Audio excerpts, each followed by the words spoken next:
Prabowo masih tetap dirinya sendiri. Tidak ada yang berubah dengan Pak Prabowo. Pak Prabowo yang menyampaikan gagasan-gagasan yang kemudian dibukukan menjadi paradoks Indonesia.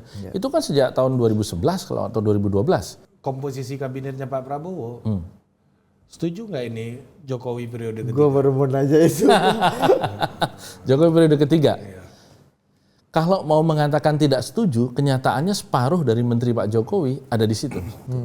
Dan saya terus terang sebagai orang yang sudah malang melintang di politik nasional, agak sulit memisahkan Pak Budi Gunawan dari PDI Perjuangan ya, begitu. Karena tadi gamenya Pak Jokowi setelah ini adalah menjadikan putranya sebagai presiden, dan itu adalah hal yang sebagai orang tua wajar.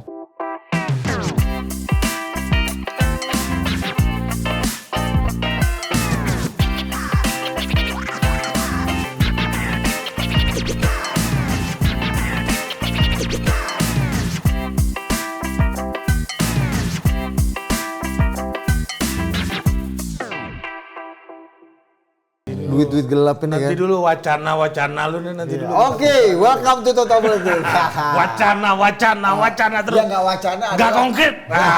Yang nggak wacana Ya adalah siapa yang ngomong kayak gitu? Nusron Wahid. Wacana nggak konkret. Saya pernah Konkret. Iya, Konkret. konkret. Saya pernah mas ketemu Kiai Nusron ini kan. Dit. Iya, lagi, Dit, kamu tahu nih kiblat kemana? Waduh, nggak tahu Pak Yai kiblatnya kan. Tapi harusnya kan karena sama-sama nggak tahu, mudah-mudahan Tuhan juga mengerti lah kalaupun salah-salah gitu. Iya. Oh nggak bisa. Kalau dulu masih PMI aku oke. Kalau sekarang udah NU aku, PBNU konservatif. Wah, harus tahu. Dia kesini. Wah bagus ini kantormu nih. Ini kalau 15 miliar beli. Katanya kan.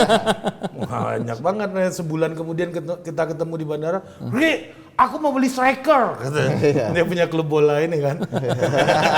Sebelumnya mau beli kantor. Sekarang mau beli striker dia. Iya. Itu kan Gus Nusron ya, temennya beliau nih. Gus Romi yang udah lama sekali dirindukan ya. Berapa bulan kita nggak kesini ya? Lama lebih Coba gampang. diklarifikasi dulu Mas. Iya, Fitnah kita ini yang dituduh ngumpetin Gus Romi dan tidak mengundang Gus Romi lagi. Padahal lebih gampang hubungin Tuhan daripada hubungin panjenengan ini kan. karena Tuhan itu dekat. Mana Jadi aja, ini Mas? klarifikasi nih sekalian. Memang kita udah keliling-keliling selama beberapa bulan ini. Ya kita adalah ke beberapa negara lah, ke Amerika lah, ke Cina lah, ke Eropa keliling. Tidak segala benar macam. kan kami tidak mengundang. Oh tidak benar. Aku berkali-kali kan, Mas? Berkali-kali mengontak. Jadi pemirsa, ini saya sekaligus klarifikasi bahwa Budi dan Ari ini ngontak berkali-kali. Iya. Tapi berkali-kali itu pula waktunya nggak pas. Ya. Begitu. Itu Anda, jangan tuduh-tuduh kami kontak rejim, antek rejim. Tapi kan udah bagian dari rejim juga. Iya. Semua akan Prabowo pada waktunya. Ya. Pertanyaan pertama, seberapa Prabowo Mas Romi? Saya 2014 itu ketua divisi strategi kampanye Prabowo Hatta. Jadi kalau ditanya seberapa Prabowo ya jelasin aja sendiri. Gitu. Tapi kan pernah ditolak gagasan Mas Romi sama Pak Prabowo dulu. Iya. Ya namanya tim kan tidak selalu gagasannya diterima. Iya. Begitu. Jadi ada cerita waktu menjelang debat. Ini cerita 10 tahun silam nih. Iya. Jadi debat Pilpres 2014 antara Pak Prabowo Hatta lawan Pak Jokowi JK. Jadi tim itu kebetulan saya masuk sebagai ketua divisi strategi kampanye, memang tugasnya ya menyiapkan strategi kampanye. Di antaranya menyiapkan bahan untuk debat presiden waktu itu. Kita 2 minggu sekali melakukan survei, 2 minggu sekali melakukan survei terhadap elektabilitas. Karena cukup ketat waktu itu. Apalagi Pak Prabowo kan di kita pun waktu itu sangat yakin karena Bang Hatta adalah besan presiden incumbent Pak SBY kan. Jadi kita yakin menang lah waktu itu. Tapi tetap survei kita gelar terus. Dan survei Pak Prabowo leading terus waktu itu. 2 minggu sekali itu kita survei, di antaranya ada tentang aspek kepemimpinan. Mana menurut rakyat ini di antara aspek-aspek kepemimpinan itu yang lebih unggul antara Pak Prabowo sama Pak Jokowi. Akhirnya ada 11 aspek kepemimpinan, mulai dari latar belakang keluarga, kewibawaan, kepandaian, pengalaman, jabatan, dan seterusnya. Ada aspek merakyat. ternyata di 11 aspek kepemimpinan itu Pak Prabowo semuanya unggul terhadap Pak Jokowi. Kita pede dong. Nah, ada satu aspek aja yang kalah di situ. Apa? Merakyat. Tapi ternyata merakyat itu bebannya luar biasa atau bobotnya itu luar biasa di pandangan publik. Mungkin masih ingat jargon waktu itu Pak Jokowi, jargonnya adalah Jokowi adalah kita. Betul. Nah, jadi the president is just my neighborhood. Jadi presiden itu cuma tetangga sebelah rumah, nggak berjarak. Satu di antara kita yang Kira-kira begitu. Nah, sehingga waktu itu saya menemukan hasil itu secara konsisten bersama dengan Widi waktu itu dari JSI ya, Jaringan Survei Indonesia. Terus Bang Hatta bilang, Rom, kamu lapor 08. Oh ya Bang, kenapa nggak abang aja? Udah kamu aja kan yang lakukan survei kan kalian. Oke. Akhirnya saya minta waktu Pak Prabowo di Jalan Diponegoro waktu itu, kantor transitnya Pak Prabowo. Terus saya sampaikan pertama menyiapkan materi debat.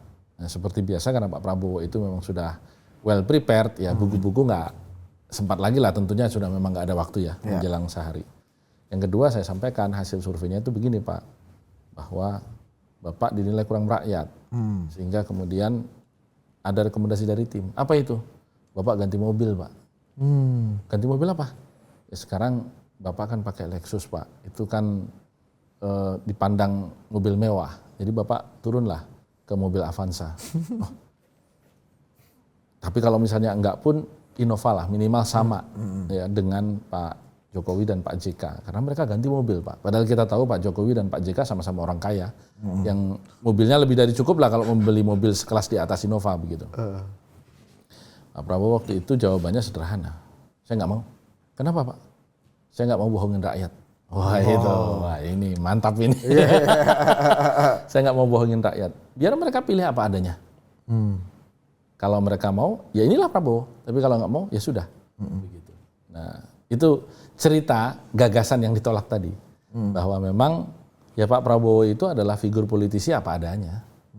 Tidak kemudian harus berpura-pura atau menjaga citra atau kemudian membuat citra palsu tentang dirinya, enggak. Pak Prabowo itu apa adanya. Dan saya kira kita perlu mengambil pelajaran dari konsistensi seorang Prabowo yang dari 2004, ya kan? Berarti udah berapa kali tuh? 2004, 2009, ini kali kelima. 2014, 2019, ini yang kali kelima, 2024. Bayangkan 5 kali maju capres. Baru menang di kali kelima. Baru menang di kali kelima. Ini menurut saya inspirasi perjuangan tak kenal menyerah. Jadi ini harus kita ambil nih semangat beliau itu. Yeah. Nah, level kesabaran politiknya tinggi sekali Mas ya. Ya, konsistensi yang jelas. Konsistensi. Ya, kalau sabar nggak sabar relatif lah ya. Tetapi yang pasti beliau terus dan terus. Saya dengar entah benar entah tidak, tapi saya meyakini kemudian menjadi benar. Beliau memang sudah punya cita-cita menjadi presiden itu sejak taruna. Yang tahu tentu teman-temannya dan Pak Prabowo sendiri ya. Tetapi saya kira konsistensi itu yang kemudian membuat beliau tidak patah semangat untuk maju karena meyakini memang jalur politik. Politik adalah panglima. Kalau Mas Romi katakan di pengalaman Mas Romi tahun 2014 Pak Prabowo itu ingin menjadi diri sendiri. Meskipun dia tahu konsekuensinya rakyat tidak memilih dia karena berbeda selera. Dia tetap memilih untuk jadi diri sendiri. Nah, menurut Mas Romi di pemilu terakhir nih Pak Prabowo jadi diri sendiri juga nggak? Atau dia bisa menyesuaikan di pelajaran berikutnya, di kali ketiga dia belajar setelah 2014, 2019, di 2024 dia belajar kayaknya gue harus market driven deh, gue harus fit in deh sama selera masyarakat. Menurut saya Prabowo masih tetap dirinya sendiri, tidak ada yang berubah dengan Pak Prabowo. Pak Prabowo yang menyampaikan gagasan-gagasan yang kemudian dibukukan menjadi paradoks Indonesia. Itu kan sejak tahun 2011 atau 2012. Bahwa kemudian edisi-edisi berikut itu kan pembaharuan angka-angka saja. Tetapi gagasannya tidak ada yang berubah. Itu dari sisi gagasan. Yang kedua tentang penampilan. Pak Prabowo ya begitu. Memang sukanya joget. Kan kita tahu di beberapa kesempatan forum-forum internal partainya, Pak Prabowo memang juga sering joget. Gitu. Selalu ada band lagi kan? Yang ketiga selalu ada band. Terus Pak Prabowo itu kan menyukai orang-orang pintar. Makanya memang di ring satunya beliau itu beliau meletakkan orang-orang pintar yang memang beliau ambil dari bayi beliau. Apa bayinya? Ya Taruna Nusantara itu. Jadi Taruna Nusantara itu kebetulan angkatan pertamanya itu bareng dengan saya masuk kuliah waktu itu. Yeah. Jadi lulus angkatan 93 dan kita tahu persis karena SMA saya dulu SMA 1 Jogja itu kepala sekolahnya Pak Sri Martoyo namanya. Itu diambil oleh Taruna Nusantara untuk menjadi kepala di sana. Oh. Jadi kita, aduh ini Pak Sri Martoyo ini kepala sekolah bagus, diambil. Jadi kepala sekolah. Jadi kepala sekolah di Taruna Nusantara. Wakil kepala sekolah urusan kurikulum tepatnya. Ya, dan kemudian setelah kita bertarung di berbagai kejuaraan di tingkat nasional, ketemunya ya sama siswa-siswa SMA TN. Wah ini memang SMA bagus. Konon proposal itu yang mengajukan adalah Pak Prabowo bersama dengan Dr. Boyke yang kemudian juga memimpin Taruna Nusantara. Dan Universitas ini ya apa? Universitas Kebangsaan yang kemudian menjadi rektor. Betul. Nah, terus disampaikan itu kepada Pak Harto, ayahnya Pak Yuza. Terus kemudian disampaikan kepada Pak Harto, dieksekusi waktu itu untuk menjadi SMA itu. Itulah kenapa kemudian Pak Prabowo selalu merasa bahwa TN ini bagi beliau. Jadi alumninya diambil begitu. Dan saya melihat komitmen pendidikan Pak Prabowo ini sangat kuat. Beliau itu sangat memiliki visi pendidikan jangka panjang dan betul-betul saya masih ingat ketika 2004 itu beliau punya iklan meskipun hanya konvensi di internal partai ya waktu itu. Tapi beliau punya iklan Indonesia pernah menjadi macan Asia. Gitu. Saya masih terngiang-ngiang betul itu. Jadi impian itu tidak pudar, masih ada, tetapi di kacamata Pak Prabowo itu harus dimulai dari orang. Itulah kenapa timbul program makan siang bergizi gratis. Karena harus investasi di orang. Oke. Jadi kembali ke selera dan Pak Prabowo yang asli 2024 Pak Prabowo tetap jadi Pak Prabowo-nya, selera publiknya berarti ya. Selera publik yang diartifisialisasi sedemikian rupa melalui bombardir media sosial tentu. Ya, misalnya kemudian gemoy. Jogetnya kan memang Pak Prabowo itu asli begitu. Tapi kemudian itu diartifisialisasi sedemikian rupa sehingga publik menyukai itu begitu. Pada dasarnya kan pesta demokrasi itu betul-betul pesta, nggak suka yang serius-serius. Makanya kalau kita lihat gimmick-gimmick yang dimunculkan juga bukan gimmick-gimmick yang serius kan. Joget bukan gimmick yang serius begitu. Tetapi publik suka itu. Kenapa? Pernah saya sampaikan di forum ini juga, memang 12% saja orang Indonesia itu yang lulusan S1. Jadi yang 88% itu memang tidak suka yang susah-susah. Yang macam ente-ente ini itu elit. Ya, meskipun itu jumlahnya 12%, tapi tetap aja elit dari republik ini. Kenyataannya mayoritas penduduk kita hanya lulusan SD atau bahkan tidak lulus SD.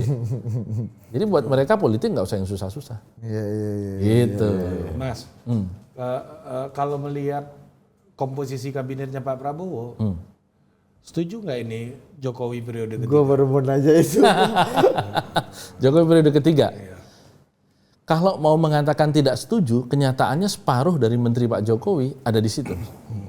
Karena jumlah 16 dari 34 menterinya Pak Jokowi itu adalah mutlak adalah setengah ya. Ya kita belah 45% ya, pokoknya setengah lah gitu. Kemudian yang kedua, ada nama-nama baru yang katakanlah sempat tertunda menjadi menteri Pak Jokowi dan kita tahu persis itu orang Pak Jokowi gitu. Seperti misalnya Menteri Marwarar Sirait begitu. Ya. Itu kan dulu sempat hampir menjadi menteri Pak Jokowi begitu. Ya, yang diantar lewat pintu belakang. Ya, itu 100% Jokowi ya kayak orang kira-kira begitu ya. Nah, jadi kalau mau mengatakan ini adalah jilid ketiga Pak Jokowi, orang melabeli itu tidak salah. Tinggal sekarang apakah Pak Prabowo dengan kepemimpinannya sekarang ini mampu hadir untuk memiliki prioritas yang memang sudah sejak tahun 2004 diwacanakan dan konsisten. Saya belum tahu terus terang tekanan-tekanan beliau, kecuali memang ya tentu apa yang dibaca ya. Sekarang itu quick win-nya apa nih? Quick win selama 100 hari. Karena quick win ini juga pekerjaan rumah untuk kabinet ini. Karena apa? Saya pernah di birokrasi setidaknya 5 tahun di satu kementerian. Sehingga saya tahu persis betapa ketika kementerian itu dipecah seperti hari ini di beberapa kementerian, Kemendikbud dipecah jadi 3, kemudian Menteri Koperasi dan UKM sendiri, lingkungan hidup sama kehutanan sendiri lagi, hukum dan HAM, kemudian imigrasi sendiri. pemecahannya itu membutuhkan waktu. Ya, mulai dari bukan hanya sekedar mengganti kop, tetapi SOTK-nya, ya istilahnya ya. Jadi penyusunan kembali tupoksi masing-masing kementerian dan lembaga itu takes time. Dan nggak sebentar itu akan memakan waktu yang paling panjang dari bagian quick win 100 hari ini. Oke. Untuk menteri-menteri yang memang tidak ada perubahan, mungkin dia bisa langsung bekerja. Ya. Tetapi untuk menteri-menteri yang besar sekali perubahannya seperti yang tadi saya sebutkan, misalnya juga Menteri Agama, ya mengeluarkan umroh dan haji dari situ, itu bukan perkara yang mudah. Karena di daerah seperti Kementerian Agama kan masih vertikal instansinya. Ketika kita berbicara di daerah, itu Kanwil itu selama ini membawai kabit haji, ada kabit madrasah, ada kabit humas dan seterusnya. Ini kabit haji ini bosnya sekarang pindah, begitu. Jadi ini hal-hal yang tidak mudah, seperti misalnya Pak Natalius Pigai misalnya, Menteri HAM. Itu yang diambil kan anggaran Dirjen HAM, hanya 64 miliar. Menteri Koperasi yang diambil adalah anggaran Deputi Pengawasan Koperasi, salah satu deputi dari 7 deputi. Di Kemenko yang ikut UKM. hanya satu, itu anggarannya cuma 100 miliar. Jadi ini akan menjadi satu persoalan karena perubahan nomenklatur yang diikuti dengan perubahan tata kelola anggaran itu di Kementerian Keuangan prosedurnya memang harus diikutin, nggak sebentar begitu. Nah saya khawatir ini yang akan memakan waktu dari quick win 100 hari ini. Tetapi kita tentu berikan kepercayaan kepada Pak Prabowo ya untuk bisa menyelesaikan persoalan ini dan menjawab karena sentimen publik kan di banyak WhatsApp group yang saya ikuti di semua media sosial itu ini kabinet terlalu besar, terlalu gemuk gitu ya. Bisa dibilang Pak Prabowo kalah dari negosiasi partai apa enggak Mas? Maksudku kalah enggak dalam independensinya dalam sama sekali tidak kalah. Dia terlalu kompromis gitu. Saya mengatakan tidak kalah karena memang yang berkeinginan agar urusan politik ini selesai sebelum 20 Oktober ya Pak Prabowo. Beliau memang menginginkan agar semua urusan politik ini kelar sehingga hari ini kan tidak menyisakan satupun partai politik, bahkan tidak menyisakan satupun kekuatan politik ada di luar kabinet. PDIP itu kan posisinya tidak pernah menyatakan di luar pemerintahan, mendukung pemerintahan dari parlemen, bahasanya begitu. Dan saya terus terang sebagai orang yang sudah malang melintang di politik nasional, agak sulit memisahkan Pak Budi Gunawan dari PDI Perjuangan ya. Kan nggak ber-KTA Gus katanya. Memang tidak ber-KTA, tetapi kan saya mengatakan agak sulit. Karena memang nggak cukup alasan tidak ber-KTA itu nggak cukup menurut. Formal cukup. Ente nggak punya KTA P3 ya selesai. Ya, nggak bisa dikatakan orang P3 begitu ya. Tetapi ketika kemudian selama ini membersamainya itu sangat kuat, kan sulit untuk membayangkan bukan bahagian. Meskipun alasan dibalik itu, artinya alasan mengapa Pak WG menjadi Menko Perekonomian, Menko Polkam. Menko Polkam. Kemudian ada juga kalau kita lihat telisik kedekatan, misalnya ada Pak Purwadi, iparnya Mas Happy, suaminya Mbak Puan. Jadi? Kan masuk kan menjadi wakil menteri. Oh ada ya? Ada yang mantan Kalem Diklat Polri. Bintang 3. Kan ada tuh. Komjen ya? Nah itu masuk juga gitu. Jadi memang secara formal nggak ada yang ber-KTA. Tetapi misalnya kita bisa melihat proksi gitu kali Mas ya? Misalnya kita melihat Pak Basuki. Pak Basuki bukan PDIP, tetapi kan tidak bisa mengatakan Pak Basuki bukan perwakilan PDIP atau Bu Mega. Latar belakang beliau sangat GMNI gitu dan kemudian sangat membersamai selama ini. Kalau Bu Ani? Agak sulit. Bu Sri Mulyani saya tidak tahu persisnya bagaimana. Tetapi yang jelas stakeholder multilateral institution dunia ini kan memang lebih ke pro SMI. Saya lihat memang sponsornya lebih ke situ. Bukan small medium enterprise. Tapi berarti ada dua ya yang punya afiliasi sama PDI Perjuangan dari pengamatan. Bacaan saya begitu. Ya. Oh seperti menganggap dulu misalnya di kabinet sebelumnya ada Pak Arifin Tasrif di SDM afiliasinya Tekumar gitu misalnya. Tekumar. Ini modelnya intersectionnya begitu Mas ya? Saya melihat ini kan yang tahu persis Pak Prabowo tentunya ya. Saya tidak mengetahui informasi tentang latar dibalik mengapa beliau berdua itu diambil, tetapi bacaan saya sebagai seorang politisi sederhana bahwa memang Pak Prabowo mencoba untuk merangkul semua kekuatan. Bahkan ketika PDI pun tidak berada di dalam kabinet, beliau mencoba untuk tetap meletakkan orang yang dianggap memiliki irisan. Iya. Sehingga ketika nanti ada komunikasi yang diperlukan, itu kan auto lapor. Begitu. Sehingga tidak berjarak.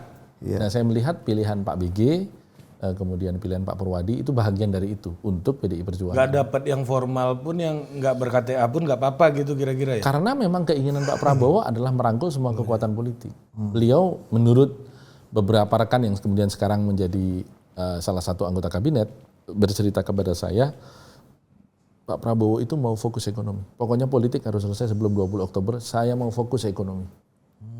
Jadi beliau nggak mau ada lagi gangguan-gangguan politik karena urusan remeh-temeh. Maka kemudian terlihat beberapa jabatan nomenklaturnya overlap. Nomenklaturnya. Kenapa? Ya karena memang mencoba mengakomodir semua kekuatan politik ini agar ketika ke depan beliau melangkah itu nggak ada gangguan-gangguan politik. Apa yang memang beliau targetkan memang dibuat untuk menopang prestasi ekonomi, ya support begitu. Nah, Gus, berarti untuk kasus PDI Perjuangan, berarti ini suaranya Pak Hasto yang kritis terhadap Pak Jokowi atau yang pada Pak Jokowi ya terutama gitu. Tapi kan Jokowi jadi satu tubuh lah satu ya. tubuh sama Prabowo lah sekarang kan, agak susah juga bedain kan, tagline-nya keberlanjutan, anaknya Pak Jokowi jadi wapresnya Pak Prabowo gitu. Itu emang perasaan Bu Mega yang disampaikan itu perasaannya Pak Hasto sendiri kalau menurut Gus Romi. Bahwa Ya yang konfrontasi kepada Pak Jokowi dan dengan Pak BG masuk kabinet ini. Jadi gini, meskipun tadi ada Pak Purwadi dan Pak BG, sikap keras PDI Perjuangan terhadap ruling government ini nggak pudar lah. Ya, apalagi Pak Hasto lah terutama kan. Pak Hasto, saya sih tidak dalam kapasitas menjawab atas nama PDI Perjuangan, tetapi ini sebagai analis bahwa politik politisi seperti saya menilai PDIP tidak akan kehilangan nalar kritisnya, ya. Ya, tidak akan kehilangan nalar kritisnya, ya. Karena apa? Saya melihat PDIP juga menjaga kan konstituen dia yang memang bagian dari yang tidak berkeinginan agar bergabung. Itu kan juga harus dikanalisasi. Dan kanalisasi yang paling tepat menurut saya pilihan untuk seperti sekarang ini. Karena ini pilihan yang tepat. ya, itu kan tetap menjaga yang katakanlah yang 16% kemarin loh. Itu kan harus dijaga juga. Betul. Ya, Kemarahannya harus dijaga juga ya. Artinya bahwa mereka memiliki reserve ya, tidak kemudian taken for granted semuanya begitu. Ini yang saya kira bacaan paling mungkin minimal pandangan saya tentang langkah yang dilakukan PDI Perjuangan seperti itu. Meskipun tahu bahwa memang pemerintahan ini harus diberikan kesempatan. Itulah kenapa kemudian pernyataan-pernyataan Mbak Puan misalnya yang lebih parlementarian itu mengatakan kan kalau Mas Hasto kan di luar parlemen begitu. Mbak Puan kan lebih parlementarian, akan mendukung dari parlemen begitu. Nah, Gus Romi sebagai orang yang kenal sama Pak Jokowi nih, kira-kira di waktu setelah pensiun nih beliau akan mengisi waktunya seperti apa? Mantan presiden seperti apa? Politisi itu kan nggak ada pensiunnya. Politisi itu kayak Intel, nggak ada pensiunnya. Jadi presidennya pensiun. Presidennya dan kepala pemerintahnya pensiun gitu ya. Kepala negara dan kepala pemerintahnya pensiun. Tapi sebagai politisi beliau masih aktif untuk terus melakukan monitoring, dan karena tidak ada pensiun politisi itu tinggal menunggu momentum. Momentum apa lagi Gus? Apalagi Mas? Ya namanya politik itu kan momentum kadang-kadang datang tiba-tiba. Ya tapi buat apa? Kan Pak Jokowi nggak bisa maju lagi. Loh bukan Pak Jokowinya yang maju. Itu kan politisi kan mencoba memainkan peran ini menurut saya akan tetap dilakukan. Karena seperti yang tadi sebelum ini kita bahas, Pak Jokowi itu masih merupakan politisi yang memiliki tingkat penetrasi yang paling cepat dan paling akurat. Sehingga memang hari ini belum ada politisi yang menandingi beliau dari sisi kecepatan dan ketepatan itu. Dan eksekusi ya. Iya. Ya, Anda merasa berarti kekuatan dan persona politik Pak Jokowi nggak pudar dong, meskipun dia sudah mandito, lengser ke Prabowo. Pertama, pudar atau tidaknya itu akan kita lihat mungkin beberapa bulan ke depan dari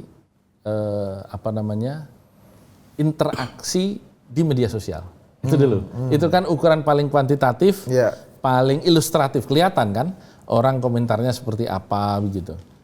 Kemudian yang kedua akan kita lihat dari koordinasi yang akan ada atau tidak ke depannya antara koordinasi formal. Misalnya ini kan One Team Press belum ditunjuk. One Team Press belum ditunjuk kan. Orang menspekulasi Pak Jokowi akan menjadi ketua Dewan Pertimbangan Presiden. Kita tunggu apakah itu akan terjadi atau tidak. Kalau kemudian itu terjadi, berarti apa yang tadi saya katakan 100% benar. Bahwa Pak Jokowi masih sangat memainkan peran begitu.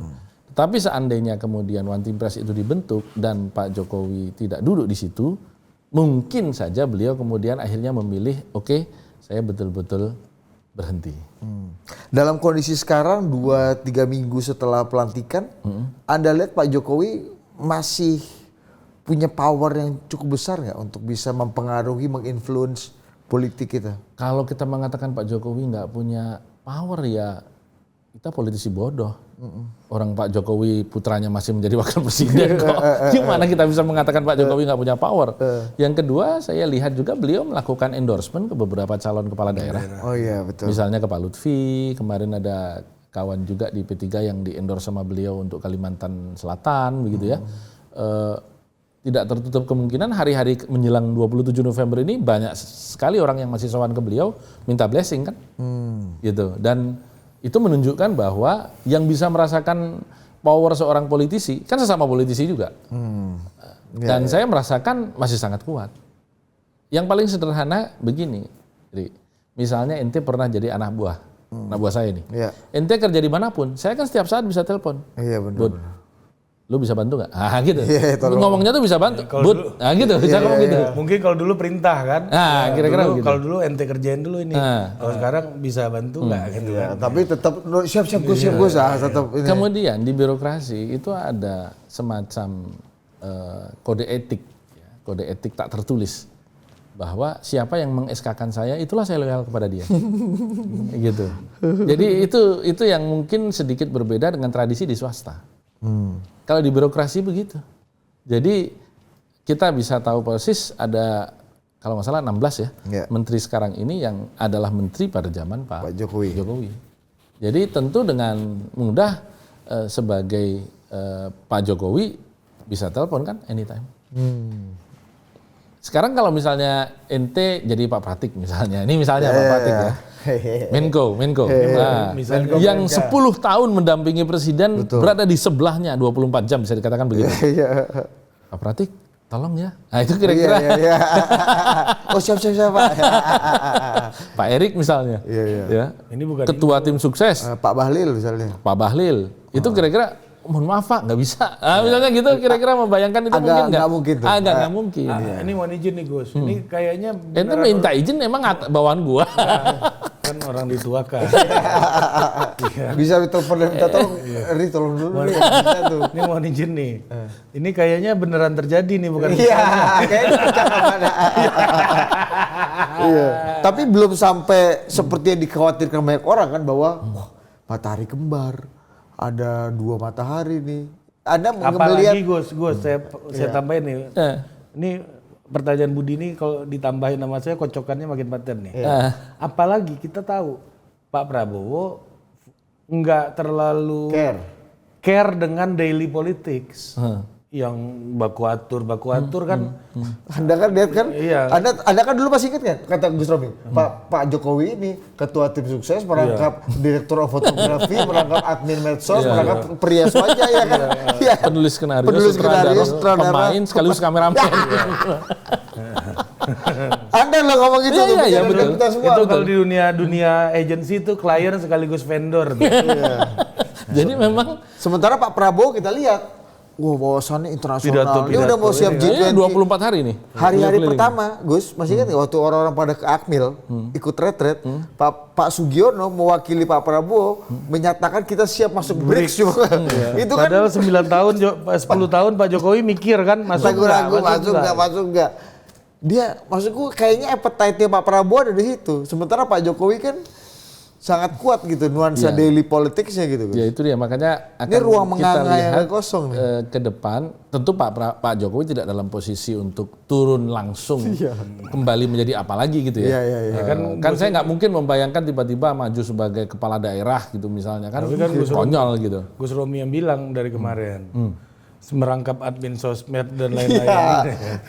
Pemain, sutradara, Konsultan. Iya itulah produser, makanya. ya. Makanya menurut saya ketika Mas Gibran sekarang itu sudah menjadi wapres, apa sih posisi yang mungkin setelah itu? Presiden. Tinggal presiden, gitu. Untuk ke situ Tinggal kapan kan begitu aja. Pilihannya 2029 atau 2034. mungkin nggak menurut Gus Romi Pak Jokowi akan membuat partai politik sendiri? Kalau itu dilakukan pasti saat beliau menjadi presiden. Karena udah ada berita nih Gus, beberapa hari lalu. Nih judulnya gini nih, Projo siap menjadi partai politik. Oh dia sejak 2014 sudah siap jadi partai politik. Emang kawan ini ya benar-benar. Siap-siap udah agak panjang ya. Kalau itu udah dari 2014. Projo berencana berubah jadi partai politik. Jokowi bisa Partai jadi. politik dan figur itu tuh dua hal yang tidak bisa dipisahkan. Ya, kalau Pak Jokowi itu mau mendirikan partai politik, pasti ketika beliau menjabat dan lagi populer-populernya. Begitu. Kita ingat betul bahwa Pak Jokowi kemarin pada akhirnya memberikan dukungan kepada putranya kan. Tapi itu tidak diikuti dengan membuat partai politik sendiri. Begitu. Jadi saya meyakini tidak mungkin itu dibuat sekarang.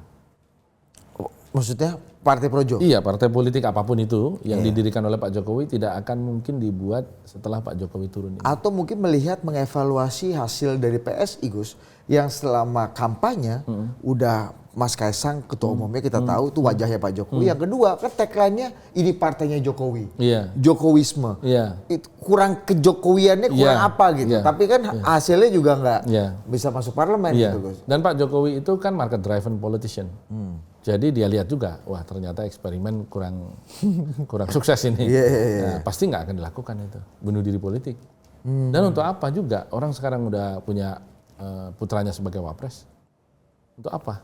Tanpa harus memiliki atau mendirikan partai politik 10 tahun Pak Jokowi menjadi kekuatan ekonomi politik paling menjadi kekuatan politik paling top, paling kuat.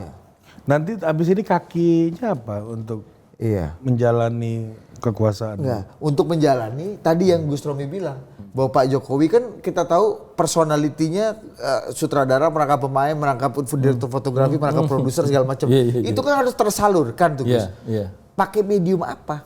Putranya dong. Putranya. Mas Gibran lah.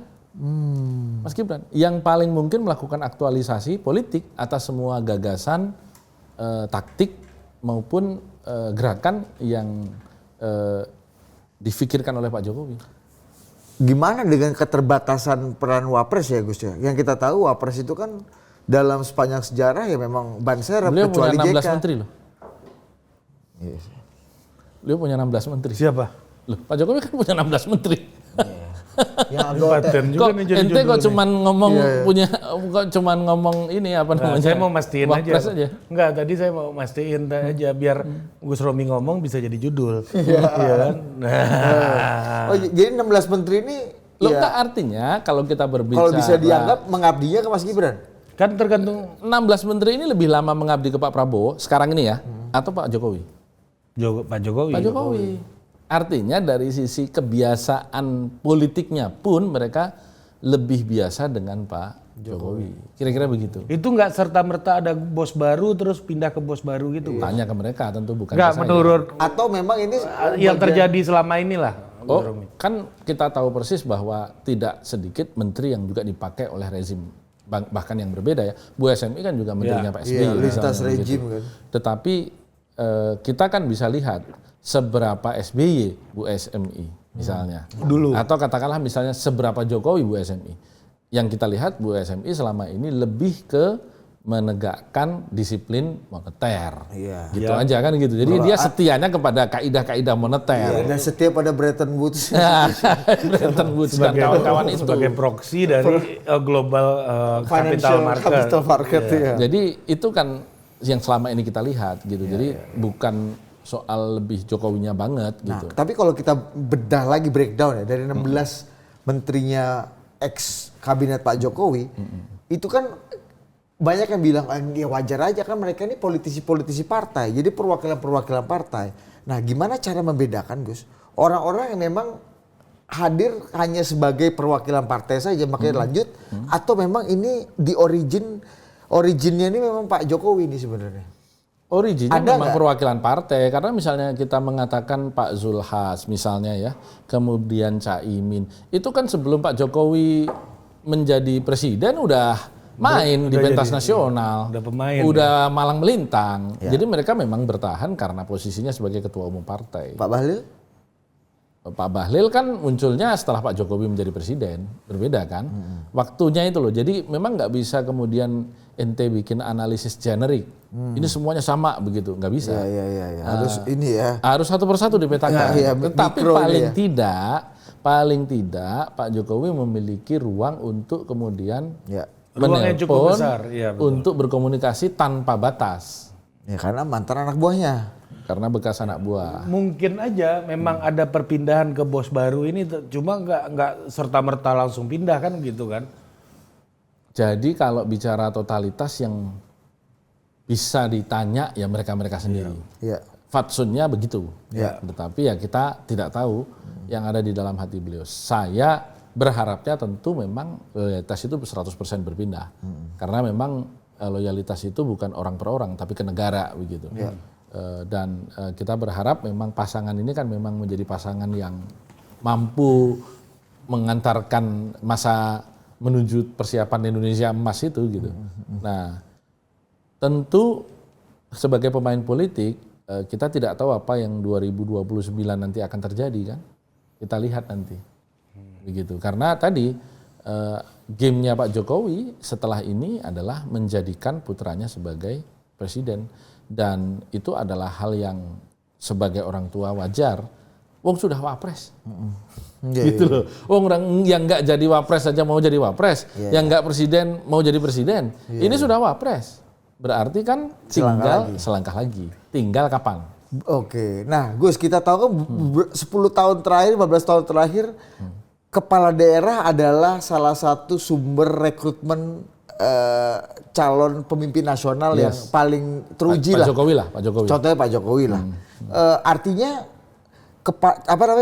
pilkada ini menjadi sangat penting dong Gus untuk mendapatkan atensi dari orang-orang yang akan bermain di 2029 lagi. Betul. Termasuk Pak Prabowo dan mungkin Betul. Pak Jokowi. Jadi Anda ngelihatnya gimana nih? Pilkada-pilkada ini nanti akan kita lihat yang terpilih nantinya punya potensi untuk menjadi calon presiden atau wakil presiden 2029. Exactly. Kan? Nah, tinggal kita lihat siapa nih di antara seluruh provinsi yang ada ini. Yang paling tentu kita perhatikan Jawa. Karena memang disitulah kemungkinan sumber suara terbesar yang mudah. Kalau Anda sudah jadi gubernur Jawa Barat, Anda jadi gubernur DKI yang liputannya maksimal, Anda menjadi gubernur Jawa Timur dan Jawa Tengah yang jumlah penduduknya juga terbesar kedua dan ketiga, itu kan berarti basis suara itu sudah terbentuk. Jadi nanti kita lihat di antara nama-nama yang ada ini, apakah ada yang memiliki peluang untuk maju 2029. Begitu. Ada mungkin nggak dispute antara Pak Prabowo dengan Pak Jokowi dalam konteks preferensi calon kepala daerah yang ada nih, terutama di Jawa? Loh, kalau itu ya sangat mungkin dong. Orang Pak Jokowi tidak bawa partai, Pak Prabowo bawa partainya.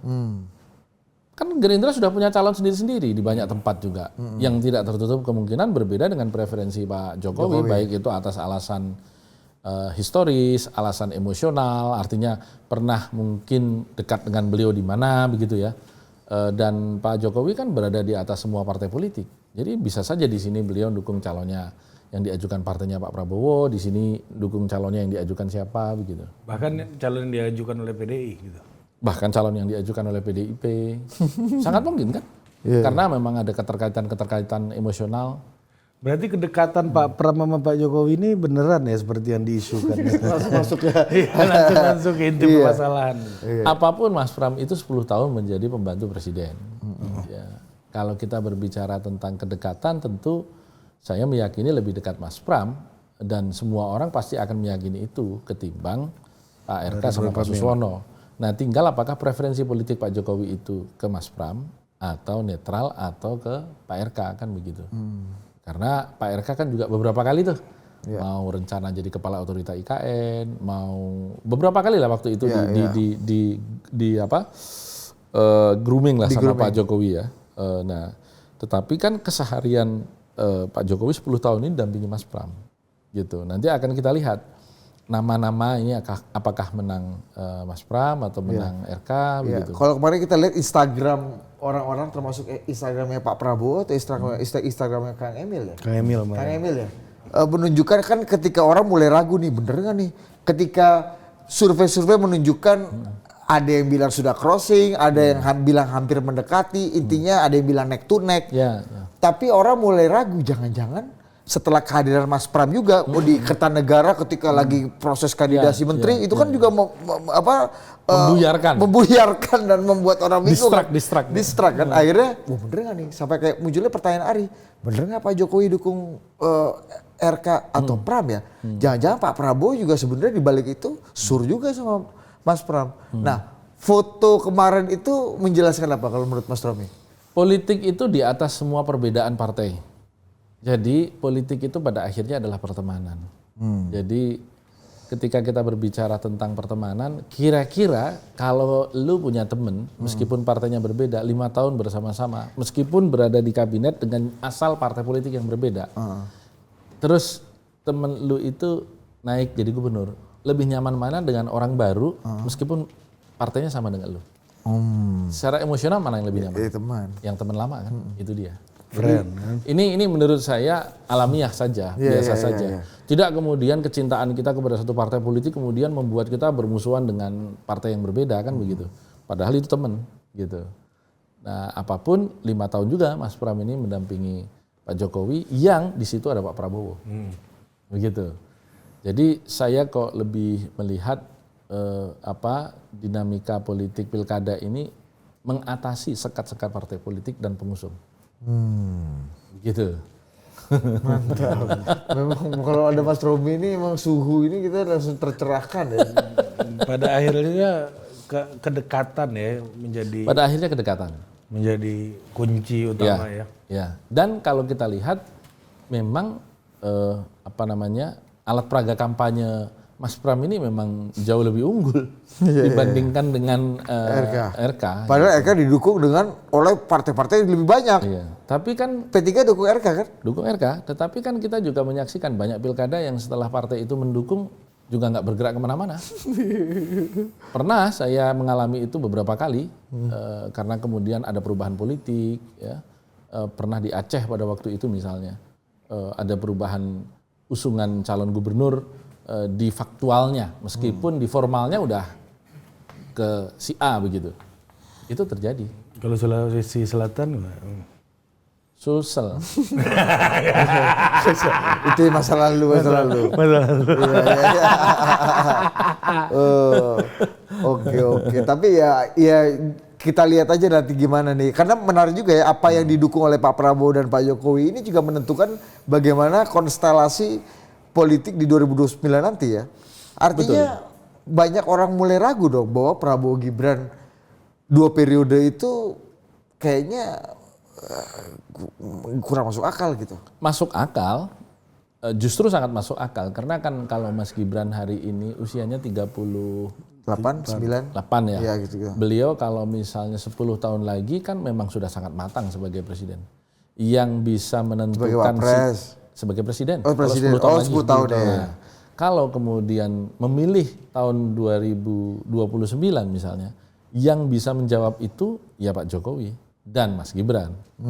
Nah, tetapi kita juga tahu persis Pak Jokowi tidak akan mengambil keputusan final sebelum saat terakhir. Kan itu khas Pak Jokowi. Ngambil keputusannya terakhir clear banget begitu. Ketika semua orang udah kehilangan kesabaran untuk segera mengambil keputusan.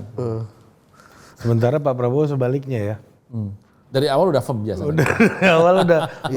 Makanya kejutannya nggak terlalu banyak mas sebenarnya dalam proses kandidasi menteri kali ini. Nggak ada. Ya, termasuk iya. Artinya bocoran itu hampir 90% sama dengan Iya kan, paling kejutan-kejutan kayak, ada Veronica Tan, gitu-gitu tuh paling minor. Iya, kejutannya minor. Ada Stella Christie, nama baru gitu Iya, sisanya udah sangat bisa terprediksi mas, termasuk Pak Budi Gunawan. Itu dari awal udah diprediksi kan. Udah bunyi-bunyinya tuh udah lama gitu. Iya. Bunyi-bunyinya udah lama gitu. Ini menunjukkan juga sebenarnya Pak Prabowo orang yang ini dong, no hard feeling dong sebenarnya ya. Terkait karena kan banyak yang bilang bahwa Pilpres kemarin juga keras juga kan gesekan politiknya di Pak bawah. Prabowo itu saya lihat orang yang tidak pernah menyimpan dendam. Kemudian yang kedua beliau juga tidak pernah berselisih panjang. Berbeda pendapat, yes. Tapi setelah itu ya sudah begitu. Terus yang ketiga beliau tidak merupakan orang yang dalam berpolitik itu ingin menjatuhkan. Jadi memang semangatnya tuh positif. Jadi positivisme yang ada di dalam Pak Prabowo itu. Dan ketika beliau hari ini mau pergi 24 hari kalau nggak salah ya, perjalanan ke berbagai tempat begitu. Itu memang menunjukkan beliau memang sudah firm betul dengan politik dalam negeri. Dan yakin betul di dalam negeri ini sudah akan jalan karena toh penyusunan APBN 2025 kemarin ketika akan diputuskan DPR sudah memuat. Firm atau enggak passion Gus? Oh firm lah. Firm. Meyakini betul itu akan ada. Itu siapa yang menghandle itu? Hah? Iya, siapa yang menghandle daily politics dan daily... Kan nggak mungkin admin medsos Pak Prabowo juga kan nggak mungkin. Iya Pak Prabowo kan gak nih ya kan. Dia passion kan bicara pidato-pidato. Kayaknya kan nggak mungkin. Kalau Pak Jokowi bisa tuh. Dulu. Ini kerannya. Bisa gitu tuh kan. Siapa yang akan taking care the daily politics? Setahu saya Pak Prabowo itu orang yang betul-betul memang berfokus kepada dirinya. Artinya ya memang beliau menjalankan semuanya itu sendiri. Masa? Paling tidak itulah ketika beliau mengelola partai. Jadi hanya beliau tidak masuk pada detail manajemen. Ya, detail manajemen. Nah, memang ini masih menjadi pertanyaan. PR ini. Kita belum lihat nih. Karena ada yang bilang gini Gus Nun Sewu di warung-warung kopi. Oke, karena Pak Prabowo tuh agak sulit membayangkan Pak Prabowo ngurus micromanagement seperti Pak Jokowi. Maka daily politics mungkin akan dihandle sama Profesor Sufmi Dasko. Daily teknokrasi, manajemen kabinet, jangan-jangan Jenderal Luhut ya akan diminta untuk handle. Karena aku lihat udah 2 Menko melapor ke Jenderal Luhut kemarin. Sama urusan politik Pak Dasko kan? Iya Pak Dasko, iya daily politics Profesor Sufmi Dasko. Daily teknokrasi kabinetnya Pak Jenderal Luhut. Kan yang karena jelas udah 2 menteri nih. Yang jelas kan urusan politik udah selesai. Apalagi yang belum terakomodir siapa? Kekuatan politik mana hari ini di Republik yang belum terakomodasi di dalam kabinet? Jumlahnya udah 106. Ibaratnya kalau 106 itu berasal dari partai politik dan ormas yang berbeda, udah ada 108 ormas dan partai politik itu yang termuat di situ. Sampai partai Garuda, partai Prima itu semua dapat kok. Agus Jabo aja yang wakil menteri. Iya, semua dapat. Belum kalau kita ada satu orang rangkap organisasi ini udah lebih-lebih ya.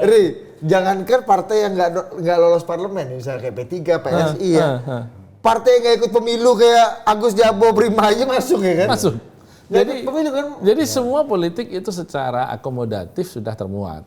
Maka Pak Prabowo... Oh ini maksudnya selesai di politik. Iya, selesai di politik. Yakin kan? Siapa lagi yang nggak termuat? NU, Muhammadiyah semua udah termuat. Kalau misalnya ya karena saya berada di lingkungan NU, teman-teman di Keramat Raya misalnya, PBNU masih nunggu dulu nih. Misalnya karena kan PBNU itu harga mati di Menteri Agama kan begitu. Menteri Agama ini rekomendasinya lain pula dari rekomendasi PBNU kan begitu. Tapi bukan orang NU nih Prof. Oh sangat NU. Iya sangat makanya. NU. Bukan PBNU. Bukan teken Keramat Raya Bos. Kan itu hak prerogatif presiden. Oh iya, pasti. tapi namanya usulan. Namanya Tapi Prof usulan. Nazari gimana cerita dari Saya nggak tahu. Terus terang Prof Nazar, saya nggak paham. Jangan langsung ke situ Dinda. Digiring dulu. iya. Ini gua lagi giring. Oh, lagi giring. Jadi posisinya saya melihat bahwa politik selesai. Maka Pak Prabowo firm banget. Itu yang NU tadi kan belum selesai. Selesai dong. Kan juga sudah termuat, ada gosipul kan? Iya. Iya. Ada gosipul. Gosipul Ya dan semua kebagian lah. Misalnya bahkan kita lihat kawan-kawannya Cak Imin di situ juga ada Cak Imin sendiri, Ada Mas Reza, ada Faisal Reza. Faisal Reza, ada Karding begitu. Itu teman. Karding, teman-teman. Hah? Ya meskipun beda ini ya, beda faksi. Jadi semua diakomodir. Bener ya, yang berkonflik di partai pun dua-duanya dimasukin. Pak Erlangga, Pak Pak Bahlil, Erlangga dan Pak Bahlil ada juga. Pak di situ. GK. Pak GK dan Iya, Pak Erlangga semua ada. masuk. Iya bener ya. Semua udah selesai, makanya kan selesai. Sebelum 20 Februari udah selesai dan diwujudkan itu. Itu bukan hanya mengakomodir semua partai, tapi juga semua Semua faksi yang ada di dalam partai. Jadi Semua faksi. Tahu gini gue bikin faksi sendiri. Kata orang. jadi punya harga. Iya. 2 minggu lalu Gus Umar Wahid ke sini Mas Romi Dr. Umar. Dr. Umar, satu-satunya cucu Hadratus Syekh Iya, Hasyim iya, Asy'ari iya, masih iya. hidup lah Iya, sekarang. iya. The Last Mohicans. Dia Iya. bilang, apa pesan untuk Pak Prabowo, Pak Dokter? Ya pesan saya kan ini mau bikin retret di Akademi Militer. Saran saya Gus Ipul sama Gus Imin dijadiin satu kamar aja. Nanti kita kunciin dari luar. Kan menarik ini. Iya, saya jadi ngerti nih dalam- Satu sisi Cak Imin masuk, Iya. begitu kan. Tetapi Gus Ipul yang udah mau mengakuisisi PKB beberapa waktu yang lalu masuk juga di situ. Gitu. Iya. Ya, terus Karding juga ada di situ. Pak Karding yang kita juga tahu berada dalam faksi yang berbeda dengan Cak Imin, bahkan kemarin sempat diisukan mau jadi ketua umum PKB, ada juga di situ. Faksi PBNU ini ya. Jadi ini apa yang disampaikan bahwa Pak Prabowo akan selesai dengan politik sebelum 20 Oktober sudah. Tapi bukankah Final. Pak Prabowo justru malah memelihara bom waktu ketika Konfliknya yang dari luar dipindahin ke dalam. betul, konflik di luar justru dipindahin ke dalam. Kan ada presiden. Oh, udah jadi anak buah presiden semua. Iya artinya dalam, kan semua konflik kalau di situ ada presiden kan tinggal dipanggil aja. Kalian ngapain sih ribut? Selesai. Oh, Nggak, bisa di Artinya meredam. Bukan meredam memelihara masalah gitu Mas. Enggak. konflik. Enggak, meredam konflik kan. bisa ditertibkan. Dengan masuk semua di situ kan nggak ada konflik. Nuan sewu, karena ini metode pertama kan Mas yang dipakai seorang presiden Betul. dengan mengakomodasi dua ini. Betul. Kayak misalnya dulu membayarkan Pak SBY, ya ada Pak Alwi Shihab, ada Gus Imin gitu Ya, misalnya. ya. Dalam satu itu kan dua Betul. faksi yang berbeda. termasuk juga Mbak Yeni sama Gus Imin bisa jadi satu misalnya. termasuk juga di PDI tadi. Faksi Mbak Puan ada, yang non Mbak Puan juga ada ternyata. Pak BG. Pak BG kan non Mbak Puan kan. Ya Mbak Puan tadi yang tadi Pak Purwadi yang kata Gus Romi. Jadi Semua semua faksi juga tuh kan. Iya, gua bener-bener. Jadi ini pelajarannya nih ya. Nih Golkar juga gitu, Iya, iya. Pak Bahlil dan jadi Pak Erlangga. dari omongan Gus Romi itu gue dapet hikmah satu nih. Kalau lu di dalam pertarungan internal partai politik, mau kalah mau menang, lu rawat terus faksi lu itu. Makin lama makin gede, nanti pasti ada harganya. Iya kan? Nah inilah yang terjadi hari ini kan. Jangan cepat kompromi. Iya kayak Karding kan dia rawat terus kan. Ada harganya kan. Betul juga. Bener juga ya. Ini metode pertama nih. metode pertama. Ya kan, pasti kan kalau kayak Pak SBY itu Gus waktu Romi itu. emang canggih. 2004 aku ingat banget tuh. Gengnya PKB Pak Alwi Shihab sama Gus Ipul. Ya. Begitu muktamar luar biasa ganti Lukman Edi waktu itu kan. Ya betul. Ya. Biasanya kan hanya satu faksi yang Ini dominan, dua-dua. yang dominan dan resmi kira-kira gitu yang diakomodir. Ini enggak, semua diakomodir. Apa kelebihan dan apa keuntungan yang menurut? Apa kelebihan dan kerugian yang menurut Gus Romi? Kelebihannya tentu meredam konflik. Ya, kerugiannya adalah proses pengambilan keputusan bisa jadi sulit. Tetapi kan dengan kekuatan kepemimpinan Pak Prabowo yang sangat dominan, beliau itu kan dominan ya secara kepemimpinan. Auranya itu kan kelihatan sekali. Pasti semua udah begini aja kira-kira begitu. Ada yang bilang gini Gus, dia bilang, lu lihat kan mungkin akan ada potensinya kan, potensi kekacauan atau intersection yang nggak bagus gitu lah dengan tadi konflik-konflik yang dari luar ke dalam. Makanya Pak Prabowo juga sebenarnya butuh Pak Luhut di dalam untuk membariskan orang-orang ini gitu. Seberapa masuk akal? Atau Pak Prabowo sendiri yang membariskan orang-orang ini? Menurut saya Pak Luhut itu kan selama ini juga sebagai operator politik ya dari Pak Jokowi yang merupakan salah satu operator utama. Di kepemimpinan Pak Prabowo ini kan belum tentu akan memiliki peran yang sama. Belum tentu akan memiliki peran yang sama. Jadi saya melihat ya kita akan uji, saya belum bisa jawab sekarang. Kita akan uji Pak Prabowo ini seberapa dominan di dalam menjadi pemutus di semua perbedaan itu. Tetapi kan dengan adanya orang-orang yang berbeda faksi itu dimasukkan jadi satu, maka figur penentunya siapa? Ya Pak Prabowo.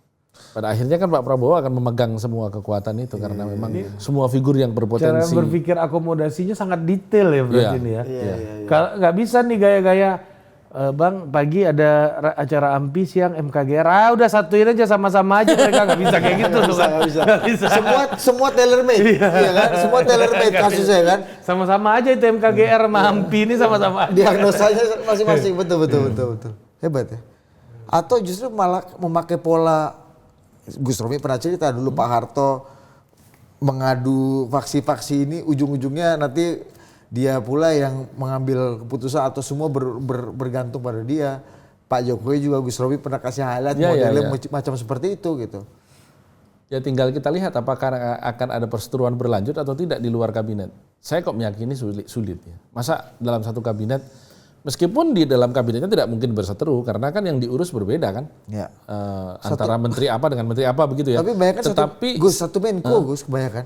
Nah itu dia. Pak Erlangga di bawahnya ada Pak Bahlil, ada Pak AGK. Saya tidak dalam posisi mencermati kebetulan apakah desain ya. Apakah ini kebetulan apakah desain gitu ya. Tetapi bahwa membayangkan misalnya sesama anggota kabinet berseteru di partainya atau di organisasinya yang kemudian tidak selesai itu kayaknya nggak mungkin. Artinya Anda membayangkan PKB nggak akan mungkin di UT, PBNU akan jalan sendiri lagi, gitu-gitu. Nggak akan ada dispute partai seperti yang 10 tahun kita lihat di zaman Pak Jokowi. Saya melihatnya begitu. Tidak akan ada dispute. Karena memang Pak Prabowo nggak mau diributin urusan politik. Betul-betul mau ngurus ekonomi. Emang ini orang pengennya harmoni, harmoni, order ya. Harmoni. Dan menurut saya itu adalah keuntungan untuk bangsa ini. Karena beliau kan juga berkali-kali menegaskan bahwa tidak mau melakukan pembenturan horizontal. Akhiri semua buzzer-buzzer yang mengadu domba dan seterusnya. Jadi itu adalah modal positif untuk bangsa ini. Ke depan tidak habis energinya oleh pertarungan yang tidak perlu. Tapi artinya emang gini ya, tentara yang hobinya perang ini dulu di politik maunya damai. Dia tahu. Karena beliau mendefinisikan musuh itu di luar. Betul. Dan dia tahu nggak enaknya perang ini kan Mas. Setiap pemerintahan itu harus mendefine siapa musuhnya. Kalau misalnya dia tidak mendefinisikan musuhnya, dan dia harus mendefinisikan siapa musuh kita. Yang kedua, dia harus mengajak publik untuk menjadikan itu musuh bersama. Karena kalau tidak, yang dimusuhi pemerintahnya sama rakyatnya itu.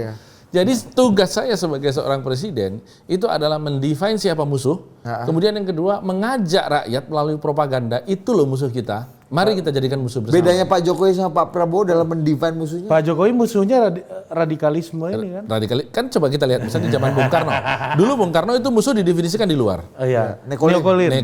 Neokolonialisme, imperialisme. Dan diajak masyarakat itu, ya, Komando Dwi Kora. Apalagi waktu itu ya. Angkatan kelima. Ganyang Malaysia. Nah, itu kan mendefinisikan musuh di luar begitu. Kemudian zaman Pak Harto kan PKI. Ya, PKI itu bahaya laten, nggak mau musuh itu di luar, di dalamnya jadi diciptakan musuh atau kemudian diglorifikasi musuhnya itu, sehingga PKI yang sudah mati tahun 65 kayak nggak mati-mati begitu. Terus kalau kata Opung Panda itu, kok aku heran juga itu kenapa Orde Baru bikin PKI kayak gitu, padahal aku debat sama mereka bodoh-bodoh katanya. Aku di penjara sama PKI itu mereka. Kelas tempe. Tapi kan didefine itu. Iya. Kemudian Pak SBY waktu itu Pak Habibie Gus Dur Bu Mega ya Orde Baru musuhnya kan? Nggak sempat, karena terlalu pendek. Jadi belum sempat. Jadi lebih ke solidarity making. Zaman Pak Habibie, kemudian Pak Gus Dur, kemudian Bu Mega itu lebih ke situ posisinya. dan berhadapan krisis ekonomi kan. Ketika Pak SBY beliau mendefine musuhnya korupsi. Ya, Masa? kemudian ya artinya kan beliau mengkampanyekan itu terus begitu. Dan zaman Pak Jokowi ya radikalisme. Maka kemudian Musuh kita ini lihat di dalam terus ini 20 tahun ini ya. ya, Karena dulu di awal reformasi misalnya musuhnya Orde Baru gitu dianggapnya. kalau Pak Prabowo dari narasi-narasinya kan mengatakan kita harus mengejar ketinggalan, kita tidak mau didikte bangsa lain, kita tidak mau gitu. Kekayaan kita lari ke luar negeri ya, gitu-gitu Jadi kan. memang diletakkan di luar. Dan itu nggak beda sama Pak Prabowo 10-15 tahun yang lalu seperti Sama Anda sekali kenal. tidak berubah. Dari dulu beliau ya begitu. Dan meyakini itu. Nah, sekarang tinggal kita lihat apakah kemudian orkestrasi ini mampu membangun soliditas di dalam negeri. Amerika itu sama kan, dia selalu mendefinisikan musuh itu dari luar. Gitu. Maka itu yang membuat bangsa Amerika yang berbagai negara asalnya ini kompak karena musuhnya dari luar. Itu basisnya Pak Prabowo bilang oposisi itu nggak sesuai dengan budaya kita, itu basisnya ya. Kira-kira karena dia mau melihat musuh itu ada di luar. Ya. Kalian jangan saling ribut sendiri. Kita ributin nama bangsa yang ini aja kan. Dan itu menurut saya positif karena benchmarknya itu luar. Sehingga bangsa kita terangkat lah, jangan bertengkar di dalam negeri sendiri lah, untuk apa sih? Kira-kira gitu. Ya berarti bener dong tesisnya Ari bahwa Pak Prabowo sebenarnya appetite-nya adalah bicara di forum-forum internasional. Makanya urusan daily politik diselesaikan istilahnya Gus Romi tadi. Iya. Kalau semua faksi bukan aja Kalau semua melihat kalau penyampaian Pak bahasa Prabowo, Ari ketua harian daily politics Pak Dasko. sangat mungkin karena selama ini praktek di antara elit itulah yang diketahui. Maksudnya gimana Gus? Artinya komunikasi soal politik itu semuanya selama ini di DPR, ya berkomunikasi dengan anggota kabinet. Itu di DPR pun yang menjadi PIC ya Pak Dasko. Ya makanya kemarin itu Mas Gibran dan Pak Dasko waktu pengumuman menteri itu di belakang Pak Prabowo ya. Iya. Mungkin ya. Bisa jadi. Sadar nggak? Sadar nggak? Enggak sadar saya. Sadar. Iya, Pak Prabowo ngomongin. Saya sadar Anda. Saya sadar Anda. Untung kalau gini sadar. Jadi Pak Prabowo ngumumin di belakangnya Pak Dasko sama Mas Gibran. Top juga Pak Dasko. RI 1, RI 1,5, RI 2 kan. Iya. Sangat mungkin itu. Kan first lady-nya nggak ada. Jadinya mungkin RI 3 tuh Pak Dasko tuh. Mobilnya ya. Nggak boleh dong Bos. Nggak boleh ya. Tetap di RI ini wakil ketua DPR. Harus first ya kan. First gentleman atau Jadi, first lady. Pendelegasian itu menurut saya belum dilakukan karena memang susunan yang saat ini sudah berjalan. Udah Sudah mengakomodasi. firm. Misalnya politik selama ini Pak Dasko yang urusannya menyelesaikan itu sudah jalan. Ya sudah, apalagi. Makanya Gus kalau memang nggak mau bikin ribut dalam ini Pak Prabowo kita aja bikin ribut. Oke, makasih. Masalahnya sekarang ketika kita berbicara checks and balance dalam demokrasi kan harus tetap ada.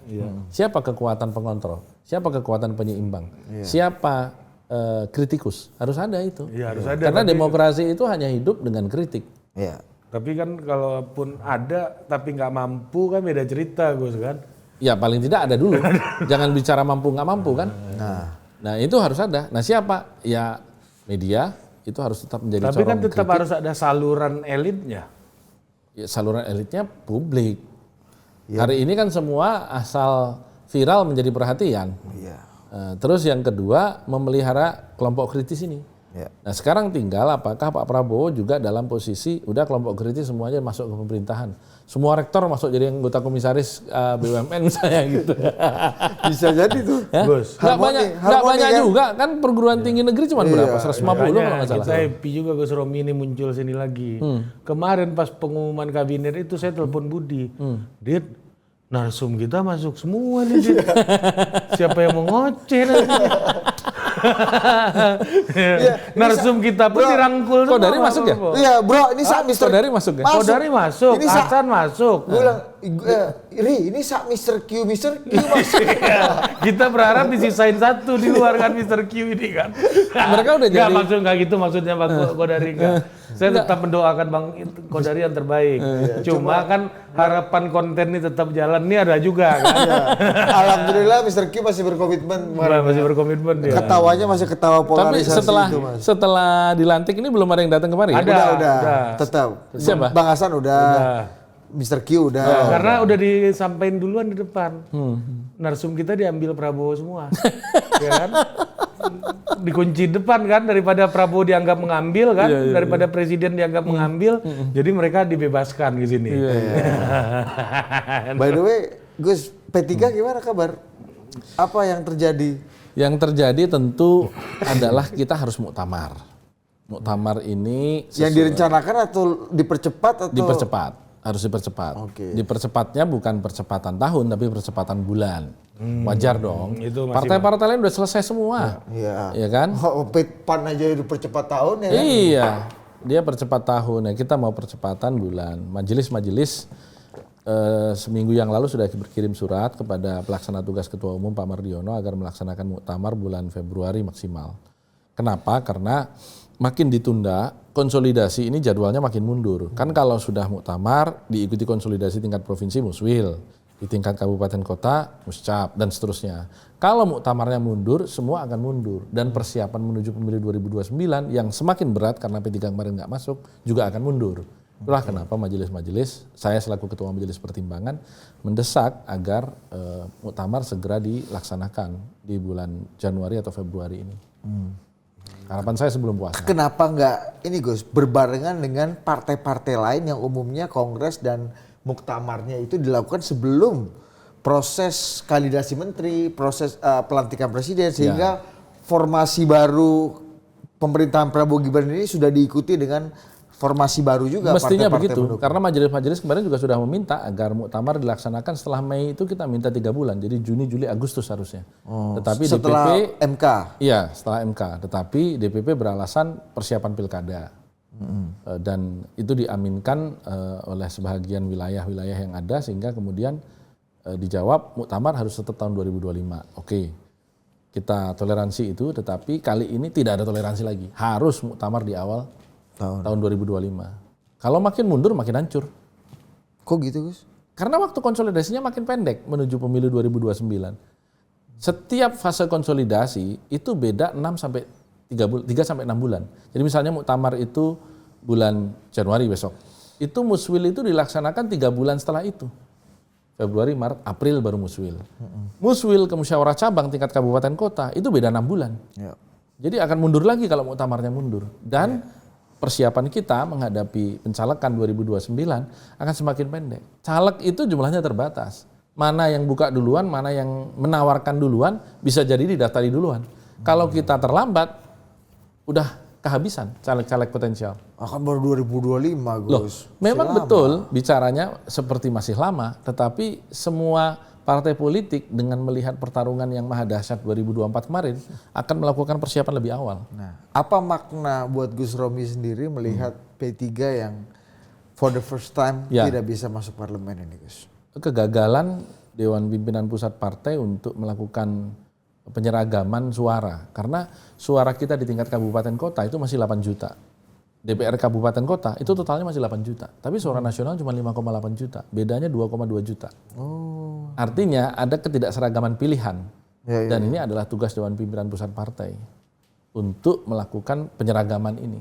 Nah tentu ada instrumen, panjang itu. Ya, ya. Nah, satu podcast Teknis lagi itu. pertanyaan lu. Ya. Intinya Lu emang mau ini lo ikut ngurusin partai atau gimana? enggak nanya aja Pak. Kayaknya passion lu bukan itu kayaknya. Siapa tahu PC gue lah, siapa tahu Gus Romi keluar unek-unek. Siapa tahu. Soalnya abis P3 ber-MK kita belum ketemu lagi Bos. Iya. Susah banget kawan ini. Itu kan? makanya saya katakan ini evaluasi total terhadap DPP hari ini. Dan itu tentu harus menjadi bahan yang kita tanyakan nanti di muktamar nanti untuk mendapatkan penjelasan. Pertanggungjawabannya kenapa P3 tidak lolos untuk pertama kalinya. Pada situasi P3 aman, damai, dan tentram.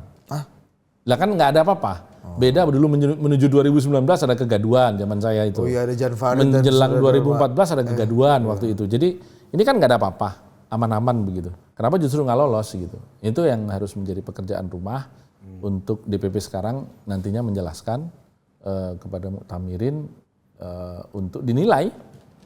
Kalau memang penilaiannya bagus, mungkin bisa lanjut. Kalau penilaiannya nggak bagus, ya nggak bisa lanjut. Sederhana itu. Oke. Begitu. Terima kasih Gus. Saya ingat satu partai politik juga di koalisinya Pak Prabowo. Partai kecil. Cuma semua faksinya dapat bagian juga, Bos. Siapa? Nggak masuk parlemen juga.